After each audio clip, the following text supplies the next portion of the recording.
Okay, now we're going to talk about Cauchy's integral theorem for multiply connected domains. This is a really nice result actually, and as far as I'm aware, it's not covered in Chen's notes, so this is just something that Chi did himself in lectures, but it's very powerful and you can solve a lot of otherwise unsolvable problems with it really. So you'll see what I mean momentarily. But anyway, what does this theorem say? Well, firstly, what is a multiply connected domain? Um, Multiply connected domain is essentially the opposite of a simply connected domain. So it's a domain with holes rather than without holes. So let's say, for example, you have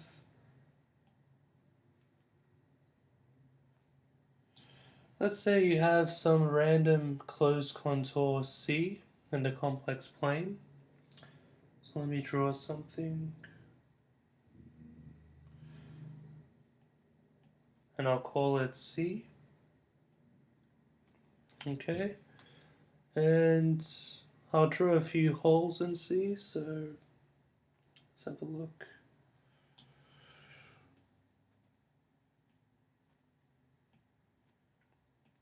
Maybe I'll draw 5 holes in it and I'll label them.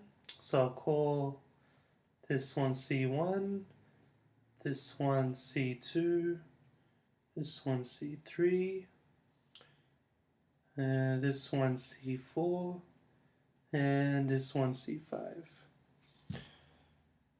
So this is an example of a multiply connected domain. As you can see, it has few holes in it. Notice also that all the contours, they're all being traversed in the same direction. That's very important. That's one of the conditions for what I'm about to say. So, let me call this domain that I have D. So, let me call this pink region.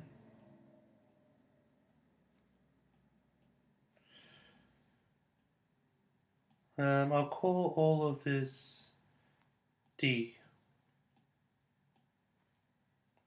Alright. So, if you have a function f, so these are the two conditions for the theorem.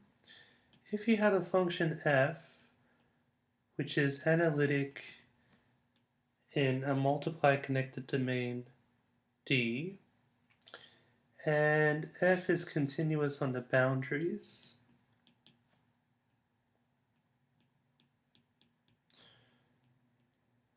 oops. So what do I mean by continuous on the boundaries? I mean that it's continuous on the outer boundary C, and it's continuous on all the inner boundaries. So C1, C2, C3, C4, C5. If that's the case, then we have the following result. The result says this. Integral along C of f of z dz is equal to the integral along C1 plus the integral along C2 and likewise all the way up to C5.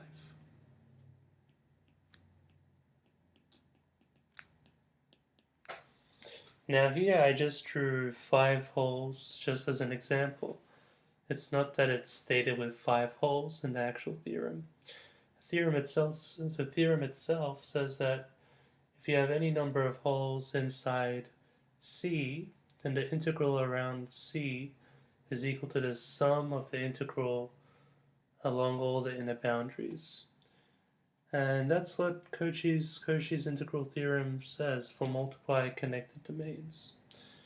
And it may not seem like a big deal, but this theorem allows us to really solve some challenging problems. So as an example,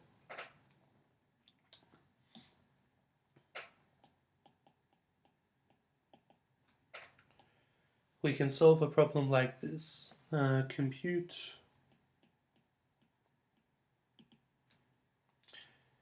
integral along C, 1 on z squared dz. And I'm just going to draw C to be a random contour which encircles the origin. So something like this.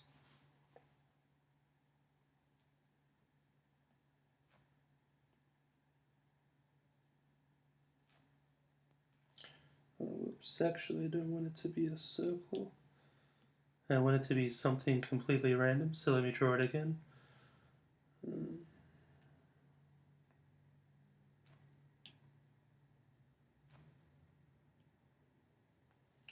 So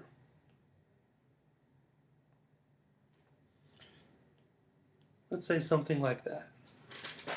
So I want to integrate 1 on z squared around that contour C.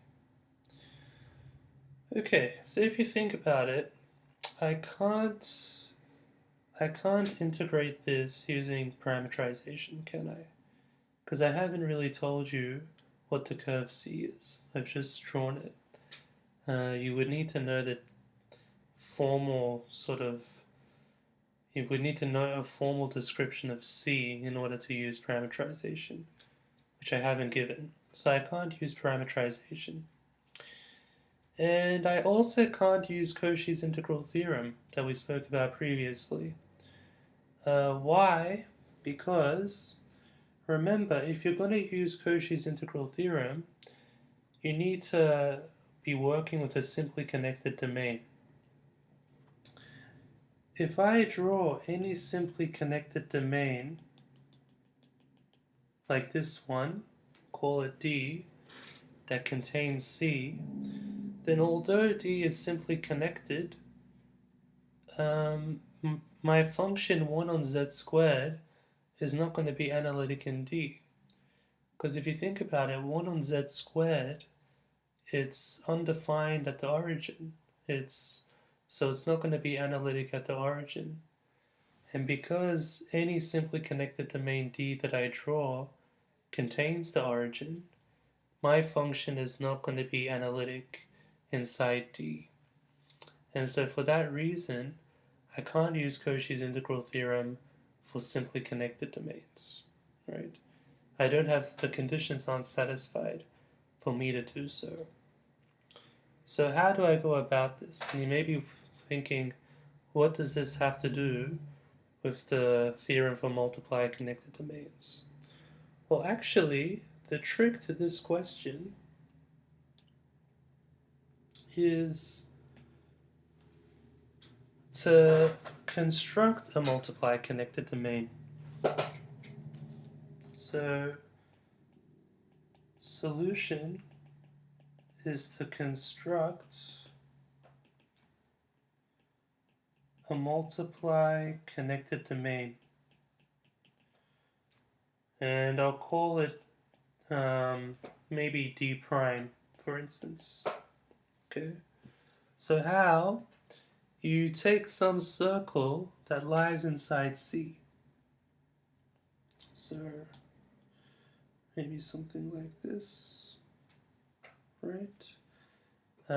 Choose its radius in such a way, so choose R in such a way such that that circle lies entirely inside C. Then this region that I'm shading in now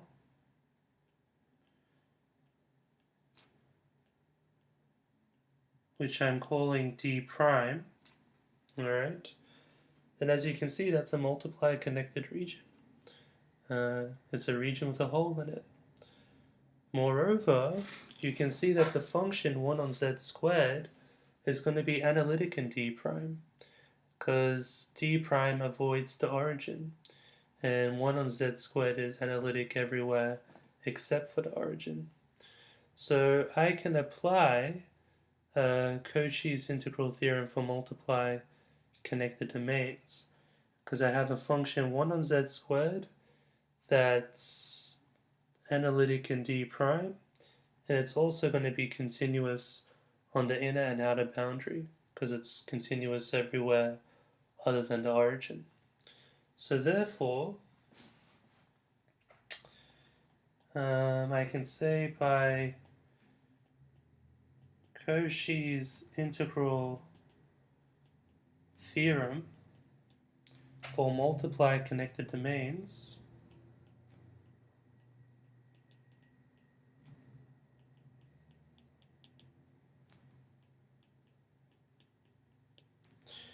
the integral along C of 1 on z squared dz, the integral along that outer boundary is going to equal the integral along that inner boundary. So in fact, I should give that inner boundary a name. Maybe I'll call it C prime, right?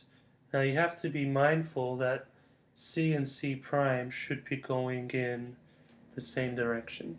So because C is going anticlockwise, I make C prime go anticlockwise. Anyway, so the integral along C is equal to the integral along C prime. So I get this. And now this is something that I can solve using parametrization, because I know what C prime is, right? Because I drew it. C prime is the circle centered at the origin with radius capital R. So I can, what color should I use? Maybe yellow. So I can parameterize C prime. Actually, yellow is a bit too light. Maybe I'll just go back to black. So I can parameterize C prime in the following way. Phi of t equals capital R e to the it, where t is going from 0 to 2 pi. That's the standard parameterization for a circle of radius r, basically. R e to the it. And so now that I can parameterize C prime, I just evaluate this integral using the parametrization formula. Okay, so this is going to equal the integral from 0 to 2 pi, 1 over phi of t all squared. Then remember you multiply by the derivative, dt. So this becomes the integral from 2 pi to 0. Now if you square re to the it by basic algebra, that's going to become r squared e to the 2it, isn't it? And the derivative is going to be I r e to the it dt, right?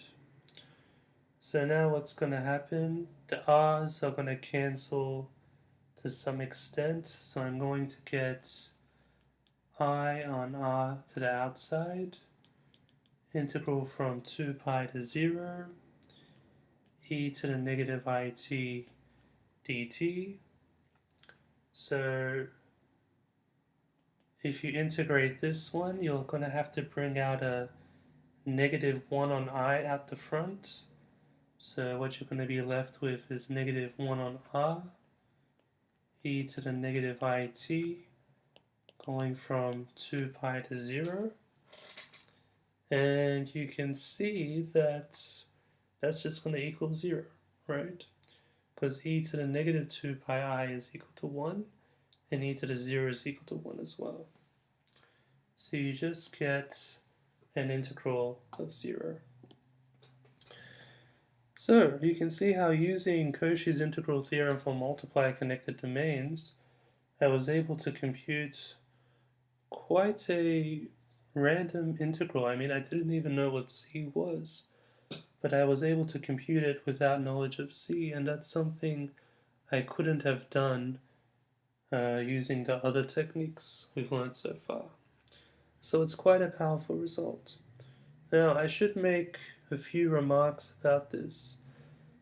The first thing I want to say is here, I sort of assumed during my working that C, uh, how should I say, the closed loop C is only one loop. So I assume that C is not multiple loops. Okay. Um, if, for example, because I didn't specify what sort of a path C is, maybe C was being traversed multiple times. Although I didn't make that assumption, if I had considered multiple loops, I get the same answer. Because what happens when you do a complex integral and you go around a loop multiple times, let's say you go around a loop 5 times, for example, basically you just take your answer and you multiply it by 5. Or if you go around in the negative direction, let's say you traverse it in the negative direction 5 times, you would multiply it by -5. Or in other words, you just multiply your answer by some integer. But here, because I got a final answer of 0, and anything times 0 is going to be 0, it wouldn't really change my answer. The other thing I want to say is that the difficulty in this question was that I drew C so that it goes around the origin. If I had drawn some curve C that avoided the origin, then this question would have been really easy, right?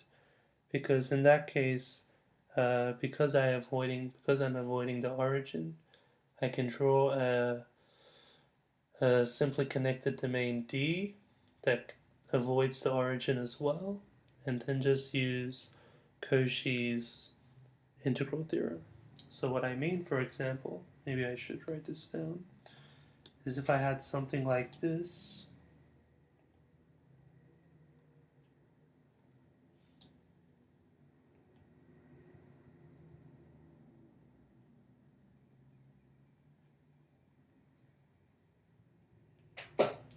let's say I'd drawn C like this, and I'd ask you to compute integral along C of 1 on z squared dz. Well, that problem would be much easier, right? Because what I can do, I can draw a simply connected domain D that contains C. It avoids the origin, right? So I can see that 1 on z squared is analytic in D because D avoids the origin, and 1 on z squared is analytic everywhere except for the origin. And also clearly D is simply connected because it doesn't have any holes. So in that case, I can just use Cauchy's integral theorem. And because both conditions are satisfied, I can say this integral equals 0 by Cauchy's integral theorem. Right. So that's pretty much Cauchy's integral theorem for multiply connected domains. Like I said, it's a very neat result. As you can see, it allows us to compute some pretty abstract integrals. And I'll show you later an example when I talk about Cauchy's integral formula of how you can exploit this result to do other tricky integrals as well. But for now, that's all you need to know about Cauchy's integral theorem for multiply connected domains.